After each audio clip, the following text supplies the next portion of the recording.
Apple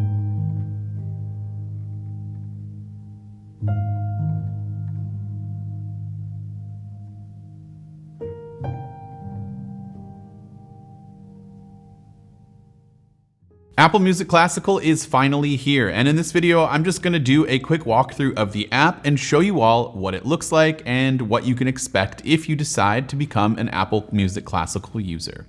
Now before we get into all of that, if you haven't already, please subscribe so you don't miss more videos from me in the future. And of course, you can follow me over on Twitter or Instagram if you want to have a chat about this or anything else going on in the world of Apple. Now if you're wondering how you could get Apple Music Classical, it's pretty easy. You just go over to the App Store and you can go ahead and download the app right now for free. However, the service is actually not free, and it does require an Apple Music subscription, or if you have Apple One, then you'll already be a subscriber to this, and so you should be able to use the app with no problems. Speaking of the app, I think it looks really great in my opinion. It's very similar to Apple Music, and it just seems more mature and refined, which I guess makes sense for something as sophisticated as classical music.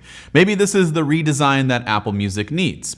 Also, the moment you start to formulate an opinion here on the app, please just go right on down to the comments and let me know what you think. So once you open up the app, it defaults to the first tab, which is your Listen Now section. Up here, you'll see some recommended exclusive albums and other recommended sections like periods and genres, new releases, spatial audio mixes, which I highly recommend you check out, essential albums, and much more.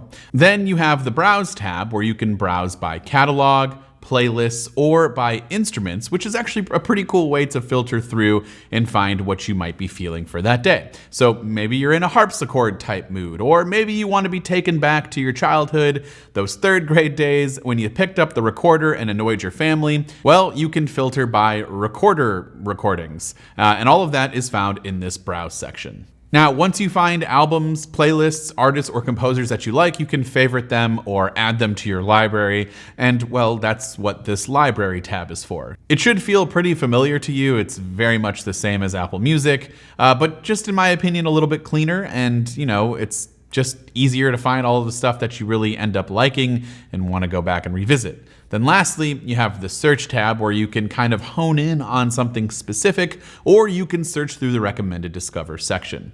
I really do like the artist and composer pages as well.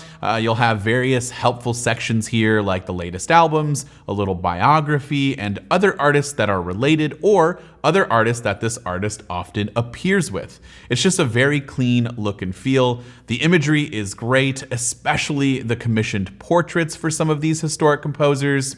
And also, when you do settle on something to listen to, you'll notice a few more taps are required to see which exact orchestra you want to hear it from. There's an editor's choice at the top, or you can scroll through a never-ending list of popular recordings to choose from. Honestly, there's so much going on here that I totally understand why there is a separate app now. This is just so much easier to find or discover something that you might be looking for, but you just couldn't really find inside of Apple Music with all of that other stuff going on. The music player portion of the app is very much like Apple Music.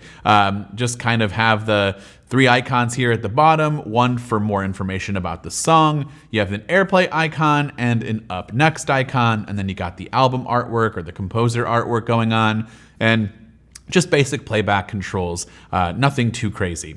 Now, I've never used PrimePhonic, which is the company that Apple acquired and then inevitably based this app off of, but I'd love to hear from you hardcore classical music fans out there. What do you think of this app? If you were a PrimePhonic user, is this better or is it worse? Do you prefer in general just to have a separate app with better search mechanics specifically tailored towards this type of music? Go ahead and let me know all of that in the comments down below. This has been Dan with Mac Rumors. Thanks so much for watching, and I hope to see you around in the next video.